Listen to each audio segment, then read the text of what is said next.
All right, what's up, guys? Pat Vellner here again. We're going to do another episode of the breakdown where I break down a workout that I've done in training this week.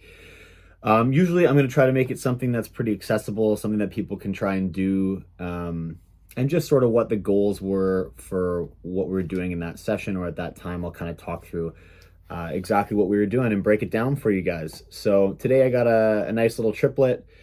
It's not too long, 30, 20, 10. Double dumbbell snatch with 50-pound dumbbells or 35 for women, toes to bar, and pistols. So some high enough skill in there on the pistols and toes to bar, and then a little bit of grunt work on the dumbbell snatch. It's kind of an awkward movement. I did talk to my coach before this about, what the target was specifically for this workout. Going in, I asked her if she wanted me to just try to go full send on the dumbbells and go unbroken there and just see what happened for the rest of it. But today's goal was not that. I'm glad I asked, because she said actually what she wanted to see was nice controlled movement, very consistent breaks, and just sort of a steady pace throughout.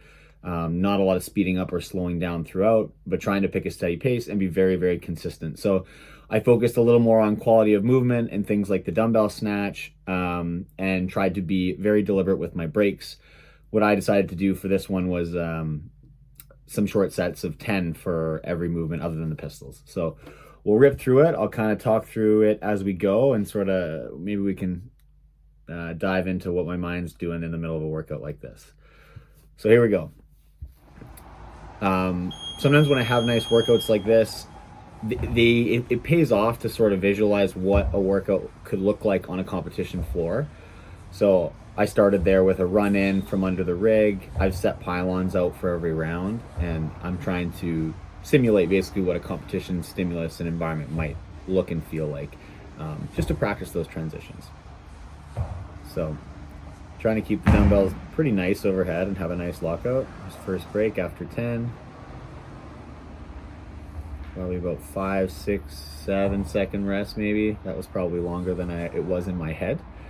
I remember doing these, especially when you're fresh. That first set of 10 feels really easy, and then you put it down, and that second set of 10 actually was worse than I was expecting. I almost wish I didn't put them down. It might have been nice to chomp off a bigger set at the start of the workout, but that's part of the goal in this, is to be able to make those really consistent breaks in short sets and have that feel good. That felt like about the same amount of time, maybe a little shorter than the first break. But starting off consistent, right? Having a plan, trying to stick to it. It's should hopefully pay off kind of in those middle rounds. With a lot of time under tension in the grip with a dumbbell snatch, it's kind of an awkward movement. You squeeze the dumbbells pretty hard. That mixed with a lot of toes to bar can wear your grip out. So those breaks do pay off. So now onto the toes to bar. I did a long kip for this today. Again, I think focusing more on just quality movement, not rushing through things, trying to be very slow and steady, right? That sort of slow is smooth, smooth is fast mantra. And this first break, about 5, 6 seconds again. So kind of consistent. I think that's roughly what I was doing, is like 3 breaths or so and then back on. So we'll see if that, as I get farther in and start breathing a little faster and harder, if that stays about that 5, 6 second range, or if it speeds up. 4, 5, about 5 seconds again. So on to the last set of toes to bar, and then we're on to 30 pistols. So I had run every round as a full round at each pylon. So I'll come off there, run to that first cone. I think I do pistols actually next to the dumbbells. Yeah.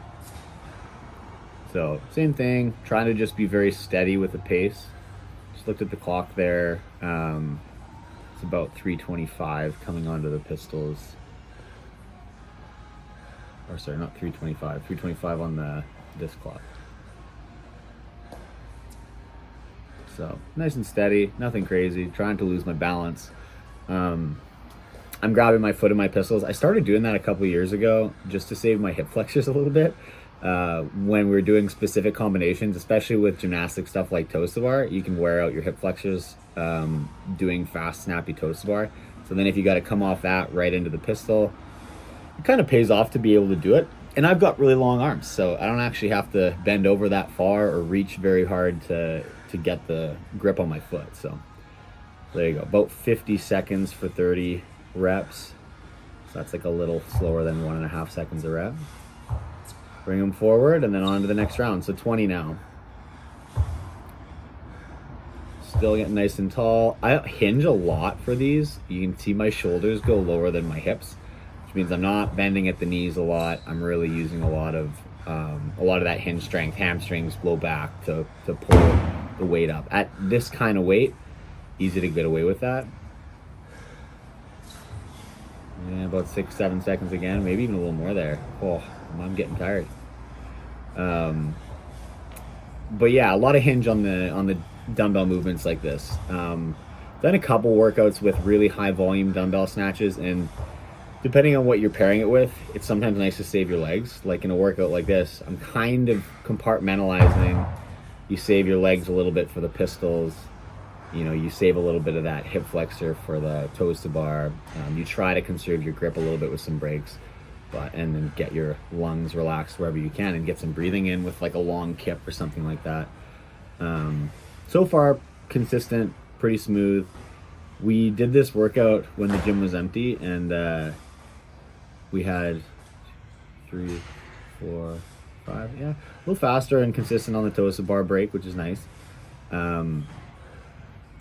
But yeah, we had nobody in the gym, and for better audio, we just played no music, which I do actually pretty often.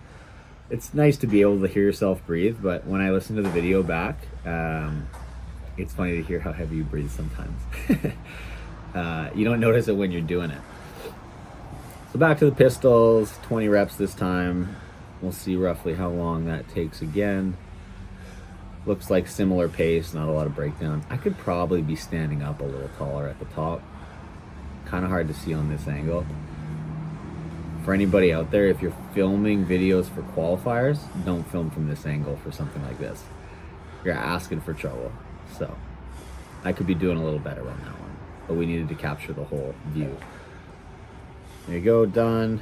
About 32 seconds for 20, so a little faster pace even. And on the last round. So 10, I mean, you could probably just start sprinting it to the finish. I'm really pimping the lockouts and stuff still, trying to focus on quality of movement because that was the goal for this workout. Consistency and quality. Some open chain dumbbell overhead movements. I am guilty of a soft lockout sometimes, so it's good for me to really focus on that. Zipping down in the transitions, competition style, last 10 toes to bar. Last round's great, no reason to break anything up. I didn't really hit the jets or anything, still using the long kip, trying to just be fully consistent cycle speed of every movement all the way throughout. So that was pretty much the same. Last 10 pistols. Yeah, same. I mean, I could be standing up a little better. It doesn't look great. Sorry everyone. Little faster on the last set and a run out just like competition. So about 15 seconds for 10 reps at the end there. So a little faster, picked it up at the end.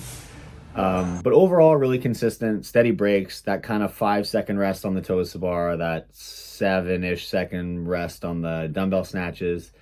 And again, focusing on just quality of movement, having a strategy. I sort of stuck to long kip on the toes to bar, quick breaks there to conserve grip. Used a big hinge on the dumbbells, really focused on having a nice lockout overhead, and then just tried to move pretty consistently in the pistols and sort of breathe and recover yourself there, grabbing my toes so I didn't burn out my hip flexors for the toes to bar. And that was that. Not a bad workout. It kind of gets tough in that middle round, as these things usually do, but those descending rep schemes are really nice. You kind of just, once you get into that second round, you've done half the work, and it's easy to sort of hang on or speed up in those last couple ends of it. Fun workout. A little bit of grunt work with the dumbbells, some skill and some coordination with the toes to bar and the pistols, and it gets super aerobic. So give that one a shot. If anybody wants to go like give her hell and try to do the dumbbells unbroken, I would be interested to hear how that goes. I think that opening set of 30 would have you feeling really good on the toes to bar going in, but there's a few different ways you could tackle this. You could break up the dumbbells and try to go really fast and hard on your gymnastics. It really depends on your strengths. I'm a tall, long athlete, so these are kind of slower movements for me. Today wasn't about practicing cycle speed, but if I were to do a workout like this again, that might be what I would do, is change my rep scheme up a bit, but focus on really pushing speed. But yeah, whatever your goals are, make a goal, and stick to it. Try to make a plan. Try to make these pieces work for you. Give this one a shot. It's a fun workout. Nice classic triplet, 30, 20, 10. Good time. Probably, I don't know. I didn't make it look too hard, but I'm sure if you listen to the audio, my breathing is plenty hard. Hope you guys enjoyed that. A little extra breakdown of a workout this week. I'm going to keep trying to drop maybe one a week. Something I'm doing in training that's generally pretty accessible, nothing too crazy, but just a little glimpse into like what we do deliberately, the sort of things we focus on to make our training as effective as possible. I think that this kind of stuff is nice. It's insightful to people to see. It's not just about going in and just working as hard as you can or smashing your head against the wall, right? We put some thought into all this stuff, and a lot of it is communication with your coaches, deciding where to put your effort and energy into each session, and being very deliberate with your focus and your goals. So hope that was enjoyable to you guys. Drop some comments in on different kinds of insights you might like to hear about. And I'll try to keep following up with that stuff as we get this segment plugging along. So thanks for watching. Like and subscribe if you want to see more of this stuff. And I'll catch you guys next time. See you later.